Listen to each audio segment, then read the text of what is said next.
very much for coming here today. We're here to oppose plans by the City of New York to build another shelter right in the middle of a residential community, and in this case, we're in Bensonhurst, Brooklyn today. This shelter is planned to house 150 homeless men, including those with mental health challenges, and the location is not only in a community of residents, but it is just a few blocks away from 6 different schools in the area. Now, this particular property is zoned for commercial use. So it's originally, in fact, the last C of O from 1997 says that this is supposed to be a medical office, something that is needed in this community. We need more medical services.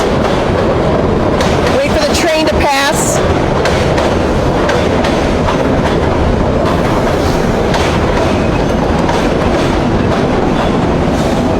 Now, many of you may be asking, if it's zoned to be a medical office, why and how are they getting away with this being a shelter? Well, the answer is clear. The city violates its own laws, basically. And what they did here was pass a law to actually allow the city to build a shelter as of right. So what is this? The train's not a great location.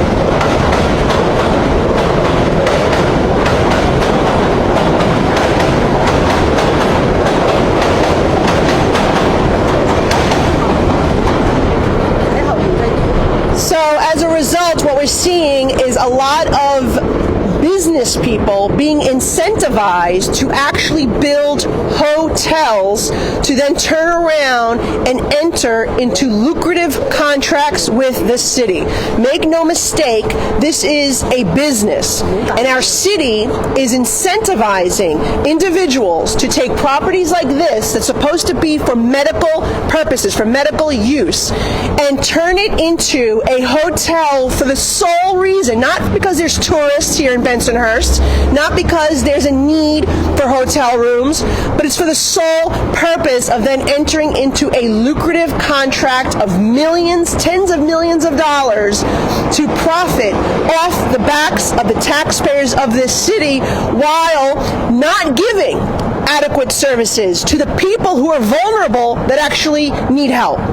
So what the city is doing, instead of investing in supportive housing or affordable housing or increasing the number of welfare to work programs to transition people out of homeless shelters, they've instead decided to warehouse individuals. And we are seeing these types of shelters popping up all across the city, particularly in residential neighborhoods like this, which obviously do not want them, nor is it safe if you read what we're seeing happening around different shelters across the city of New York currently. I want to highlight just what a business this has become in the city of New York. If you look at some of these contracts of tens of millions of dollars, some of them go as high as $11,000 per month per room. Think about that. If you have a homeless individual staying in a shelter that's a hotel, the city, we the taxpayers, are paying upwards of $11,000 per room for one individual a month. That is more than the average of 3 mortgage payments in the city of New York. So how does that make sense to have this type of temporary housing solution in which the taxpayers are getting crushed, the communities are seeing quality of life being dismantled, and the person who's going to reside here is not even getting any type of services that they need because it's not supportive housing. They may be able to come here at night, they probably get kicked out during the day, and they'll roam the streets. And again, no services attached to this like you would see in supportive housing. And that is why we are calling on the city, number one, to repeal the 2018 law that Bill de Blasio and the council put in effect that allowed any type of property to be turned into a shelter as of right. No community board, no community input. It is outrageous, and we have a community board for a reason, and we have zoning laws for a reason. So one, the city should repeal that law immediately. Number two, New York State, and I was a member of the legislature at this time, passed a law that required for public hearings before any type of shelter is agreed to. Well, they're totally bypassing this law. They're ignoring this law, the city of New York, because there has been no public hearings on this particular address, or for so many addresses that we can talk about throughout the city of New York. So the city needs to comply with the state law that requires community input and public hearings.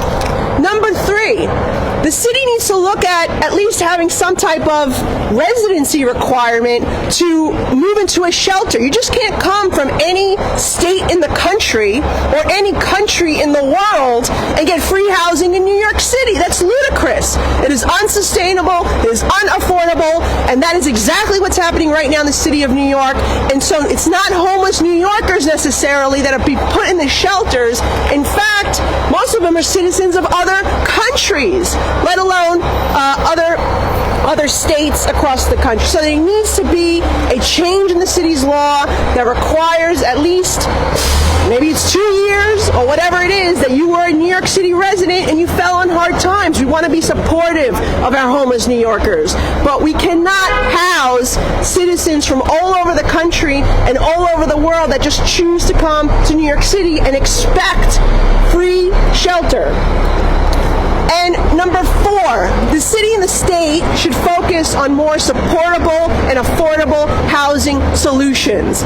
We have the low-income tax credit on the federal level, which Ronald Reagan started, and it has been responsible for providing millions of housing units across the country that are affordable for Americans. We just passed legislation to actually expand that, and Senator Schumer can pass it today. We're hopeful. He said that he supports the bill. Well, then he should actually bring it for a vote, because it passed overwhelmingly as part of our tax incentive package, which we passed out of my committee in Ways and Means a couple of months ago. So, Senator Schumer, do Brooklyn a favor, do New York a favor, pass our expansion of the low-income tax credit so we can push the city to focus on more supportive and affordable housing solutions, which, by the way, they could do right now.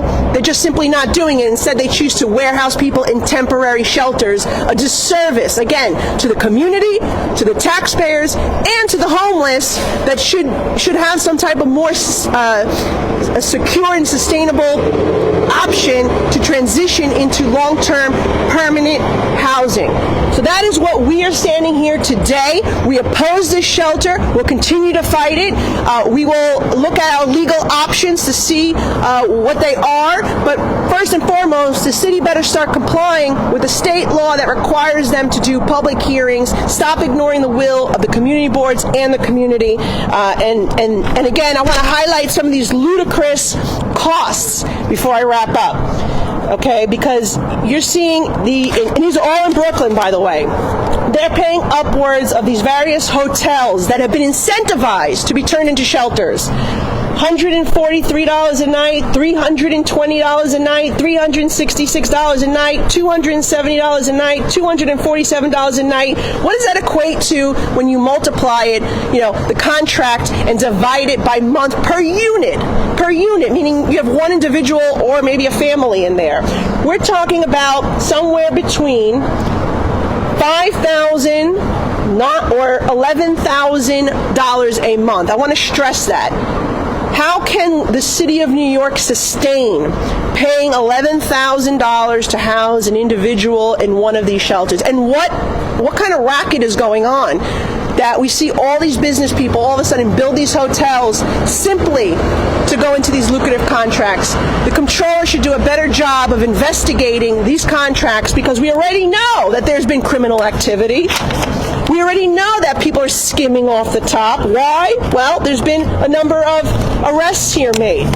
Earlier this month, a New York City contractor pleaded guilty to federal fraud charges in connection with a scheme that siphoned money from homeless shelters contracts worth $12 million. He is now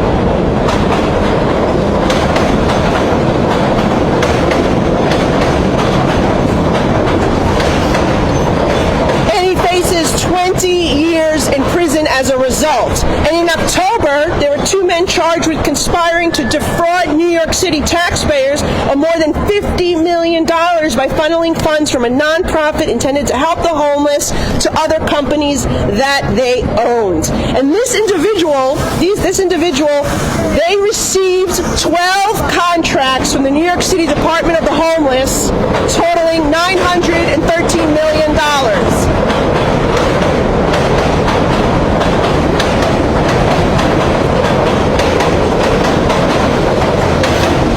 Again, let me repeat that, because the train was passing. I think it's important for people to know.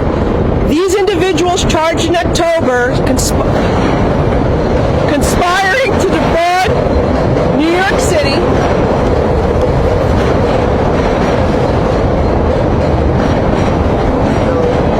the city must be paying the MTA to do this, so that way they don't hear what I have to say. I wouldn't be surprised. In October, 2 men were charged with conspiring to defraud New York City taxpayers of more than $50 million by funneling funds from a nonprofit intended for the homeless to other companies they owned. We're talking about a company that received 12 contracts with the New York City Department of Homeless Services totaling $913 million. Think about that. So, I just give you the facts. You can put together what you think is happening here. But one thing is for sure, that individuals are being incentivized by the city of New York to put up these hotels in violation of real zoning laws, and they're doing so to make big money on the backs of the taxpayers. And so thank you very much. Let's continue to get the word out, because we're going to fight as hard as we can to stop this shelter from coming to Bensonhurst, and I'll take any questions from the media at this time.